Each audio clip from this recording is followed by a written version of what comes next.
Don't lie to me. You're not a cop. You don't look like one. I'm telling you the truth. I'm a police sergeant. I'm off duty. Yeah, and I'm supposed to believe that? Stand here in regular clothes. You can call it in.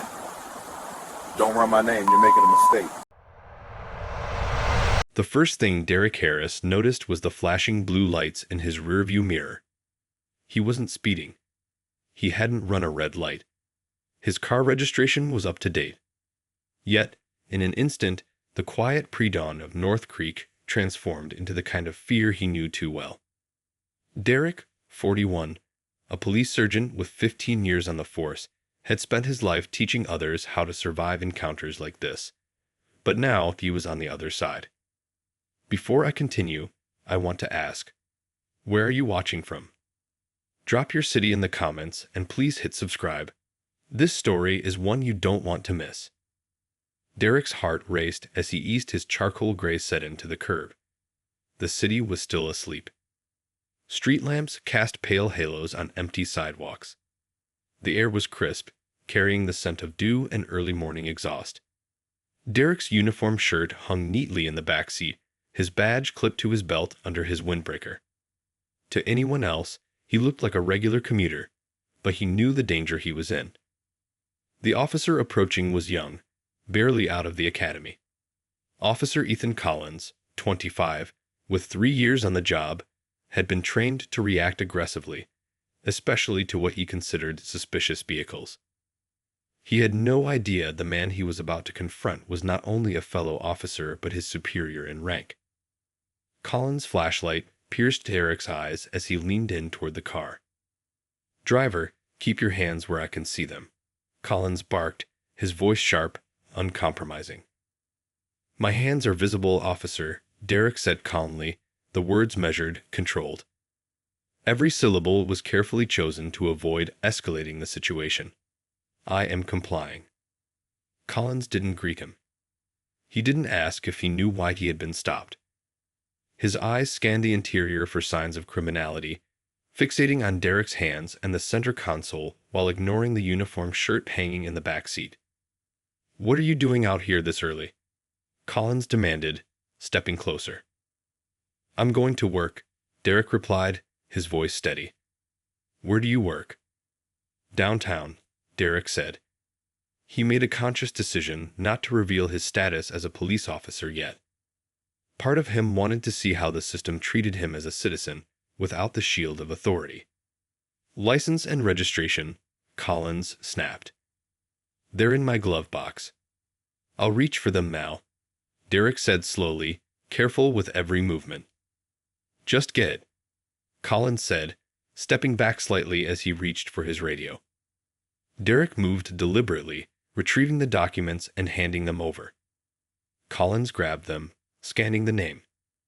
He didn't look at Derek's badge. He didn't see the evidence of Derek's years of service. He only saw a young black man, a target he felt justified in suspecting. "Is this your car?" Collins asked. "Yes," Derek replied. "It smells like marijuana in here," Collins accused, his tone harsh. "There is no marijuana in this vehicle," Derek said firmly. "You are mistaken." Collins took a step back, hand on his taser. "Step out of the car." "For what reason?" Derek asked, still calm. He was not resisting. He was protecting his life. "I am complying. I would like to know why." "Because I told you to," Collins shouted. Derek slowly unbuckled his seatbelt and opened the door. The cold wind hit him, but he didn't flinch. Standing beside his car, he saw the tension in Collins' posture, the nervousness barely hidden beneath aggression. "Turn around." "Hands on the roof," Collins commanded. "Officer," Derek said, keeping his voice steady, "you are making a mistake. You have no probable cause for this search." "I said turn around," Collins yelled, his taser pointed directly at Derek. "Stop resisting." "I am not resisting," Derek said. "I am telling you that you need to slow down and look at me." Collins hesitated for a fraction of a second, then shook his head. "I don't care who you are." That fraction of a second was all Derek needed.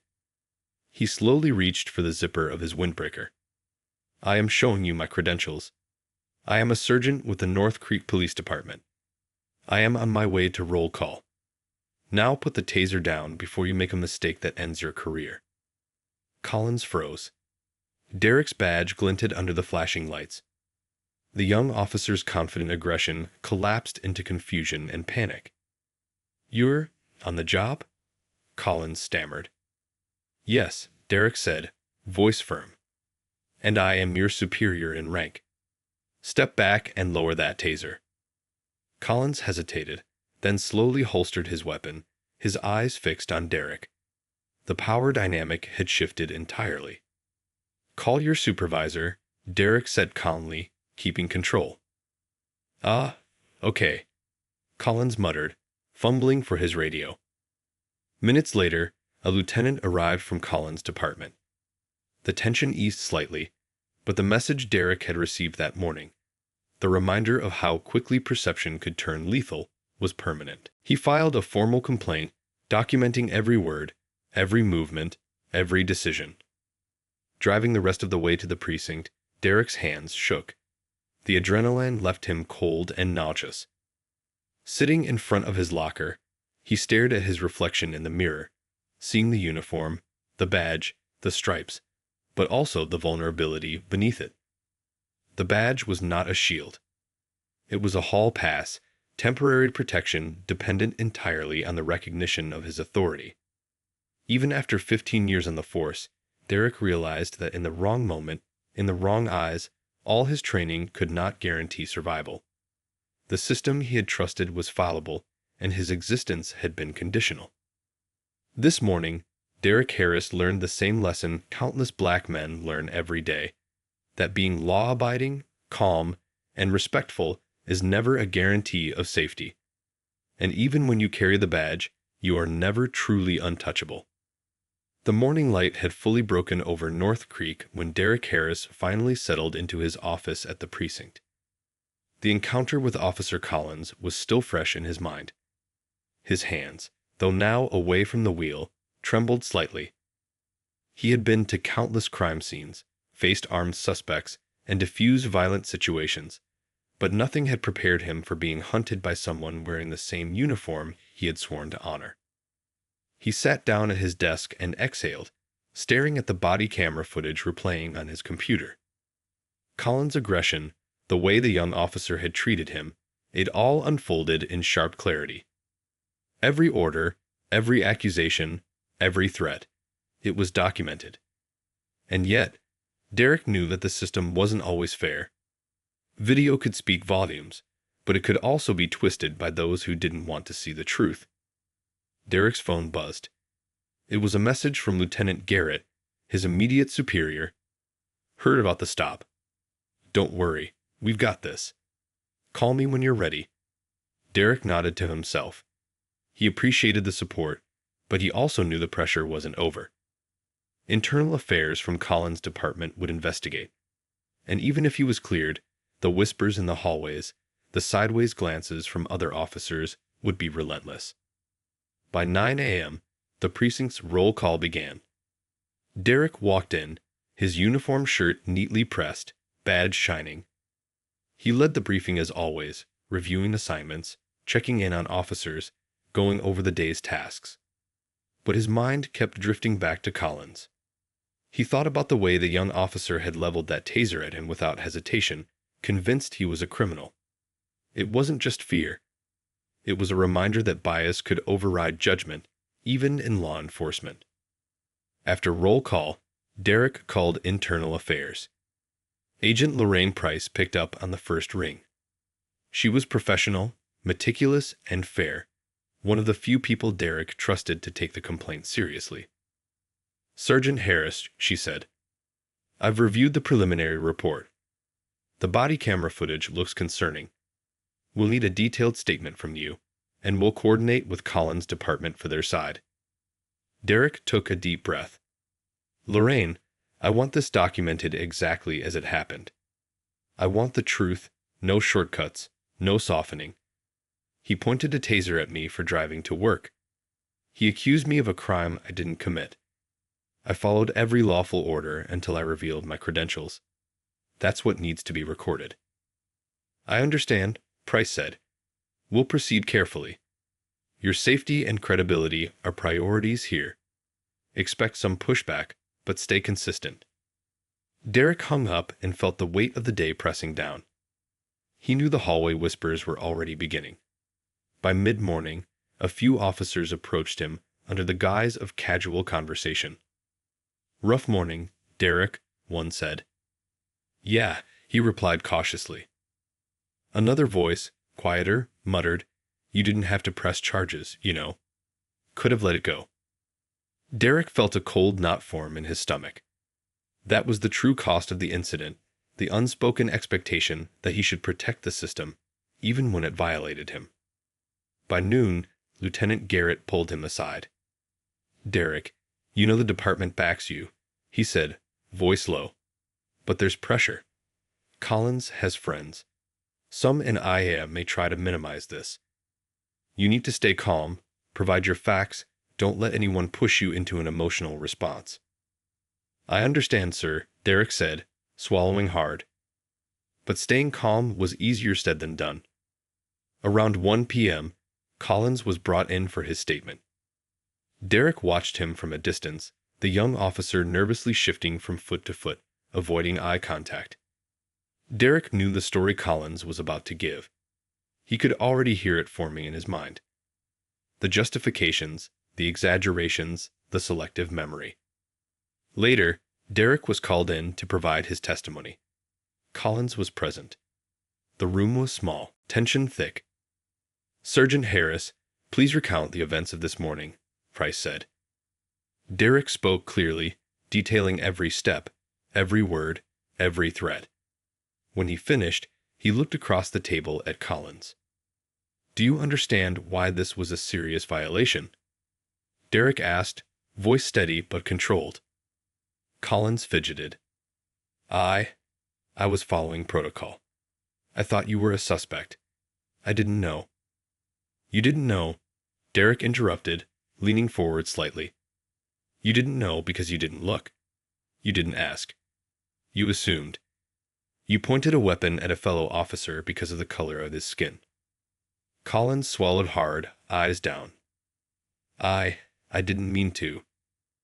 "You meant to do your job as you saw it," Derek said. "And the problem is, your job could have killed me." The room went silent. Derek's words hung in the air. Price nodded, taking notes, her expression neutral but focused. After the statement, Derek returned to his office. The adrenaline was fading, replaced by exhaustion and a gnawing frustration. He thought about the incident from every angle. The young officer, the lieutenant's subtle warning, the hallways filled with whispers. All of it made the reality clear. For a black officer, the badge was both protection and a reminder that bias existed even inside the force. By late afternoon, Internal Affairs confirmed Collins would be suspended for 3 days and required to attend bias and de-escalation training. Derek was informed that the case would not escalate further unless he chose to pursue it beyond internal channels. Driving home that evening, Derek reflected on the day. The streets of North Creek were quiet again, bathed in the golden glow of sunset. He wore his uniform shirt plainly this time, badge visible on the dashboard. He knew tomorrow might be different. He knew every day in law enforcement carried that invisible weight, especially for black officers. He pulled into his driveway, sat in the car for a moment, and exhaled. The badge, the uniform, the years of service. They were meaningless if someone assumed guilt before seeing the man beneath. Derek realized that the incident wasn't just about him or Collins. It was about a system that treated men like him as targets, even in the uniform of authority. That night, Derek lay awake, thinking about what he had witnessed. The ease with which a young officer's assumptions escalated into a potentially lethal confrontation. The subtle betrayals in the hallways, the institution's demand for silence. He knew the fight wasn't over, not for him, not for other black officers, not for the system itself. And he also knew something else. Next time, he couldn't rely on luck, or the recognition of a badge. Survival depended on awareness, strategy, and the hard truth that even within the force, he would never be fully safe. The following morning, Derek Harris arrived at the precinct before dawn. The previous day's events still lingered in his mind, a tight knot of anger, disbelief, and exhaustion. Officer Collins had been suspended, but Derek knew the system often protected its own. Discipline might be temporary. Lessons might be taught, but the culture, the biases, the assumptions, they ran deep and would not change overnight. He parked his sedan with the uniform shirt visible on the seat, badge clearly displayed. Even now, after 15 years of service, he felt vulnerable. One wrong assumption, one careless action by a colleague, could change everything. He reminded himself of that every time he unlocked the door to the station. Inside, whispers traveled faster than the morning coffee. Some officers offered nods of quiet solidarity. Others averted their eyes, uncomfortable or unwilling to acknowledge the incident. Derek ignored them. He had learned long ago that the hallways of a police department often spoke louder than any report, louder than any investigation. Lieutenant Garrett approached, his face serious. "Derek, you'll be leading the briefing today. Keep it professional. We need to set the tone." "I understand, sir," Derek replied. He squared his shoulders. Despite the unease, he was determined not to let the incident control him. During the roll call, Derek's eyes swept the room. Many of the younger officers reminded him of Collins, eager, ambitious, and unaware of the responsibility that came with authority. He delivered instructions clearly, emphasizing safety, observation, and proper procedure. But inside, he questioned how many of them would act like Collins if they faced a situation similar to the morning stop. After roll call, Derek retreated to his office to review the internal report on the stop. Internal Affairs had completed a preliminary review. Their notes were factual, acknowledging Collins' overreach, the absence of probable cause, and Derek's compliance. Collins had been reprimanded, but the report carefully avoided language that suggested bias played a role. Derek clenched his fists. The punishment felt inadequate. It was a slap on the wrist for an incident that could have cost his life. He thought about the countless civilians without the badge, without the authority, who were not so lucky. Around mid-morning, Derek's phone rang. It was Collins' lieutenant, Officer Reynolds. "Sergeant Harris," Reynolds began hesitantly. "I wanted to reach out. I know yesterday was tense, and I want to apologize on behalf of our department." Derek listened silently. Reynolds continued, "We're reviewing the procedures, and Collins will undergo additional training. We hope this can be a learning experience." Derek exhaled slowly. "I appreciate that. But understand this. The lesson isn't just for him. It's for everyone who assumes guilt before they see the person. This kind of mindset is what kills people, officers and civilians alike." There was a pause on the line. Reynolds replied quietly, "Understood." Later, Derek met with his own team to debrief. He emphasized the importance of awareness, communication, and restraint. He spoke about bias and the dangers it posed, drawing on his own experience to illustrate the stakes. The room was attentive, some nodding, some quietly processing. Derek knew that speaking about these realities openly was rare in law enforcement. Many preferred silence, the blue wall protecting all involved. By afternoon, Derek returned to his office. He finally allowed himself a moment to reflect. The psychological toll was heavy. He had followed every law, every protocol, yet he had been treated as a threat. The badge had saved him, but it was not a shield. It was a recognition of authority that might have been invisible if he had been a civilian. The conversation with Collins replayed in his mind. The young officer's fear, aggression, and assumptions had brought them to the edge. Derek remembered the moment he unzipped his jacket, revealing his badge. The sudden realization in Collins' eyes, the way power shifted instantly. Those seconds had been the difference between life and death. Derek sat back in his chair, thinking about the broader implications. How many others were not as fortunate? How many were judged by appearances, by the color of their skin, by assumptions made in an instant? The system, he realized, demanded constant vigilance, not just for the public, but for the officers themselves, especially those who looked like him. Later that evening, Derek drove home, the streets quieter now under the setting sun. He reflected on the events and their lasting impact. The suspension, the investigation, the internal review, it all mattered, but it was only part of the truth. The culture, the assumptions, the unspoken codes, all of that remained. Derek realized that his survival had depended on more than compliance. It had depended on the recognition of his authority and experience. At home, he sat at the kitchen table, removing his badge and setting it carefully on the counter. The uniform hung neatly in the closet. He looked at his reflection in the dark window, seeing himself not as Sergeant Harris, but as Derek, the man, the citizen, the target. The badge, he knew, could not protect him from perception. Only awareness, preparation, and the truth could. He thought about the day's events and the months ahead. Derek would continue his work, train his officers, and advocate for fair policing.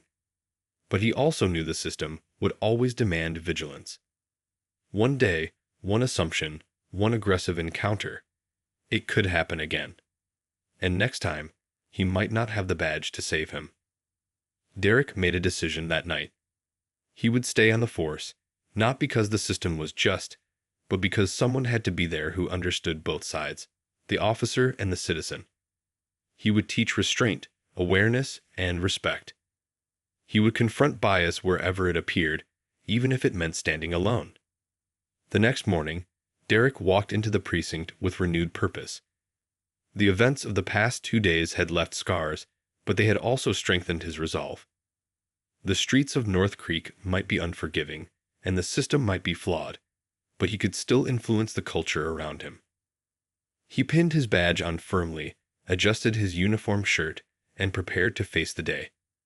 Every step he took in that station, every word he spoke to his team, carried the weight of experience, the lessons learned from a stop that should never have happened.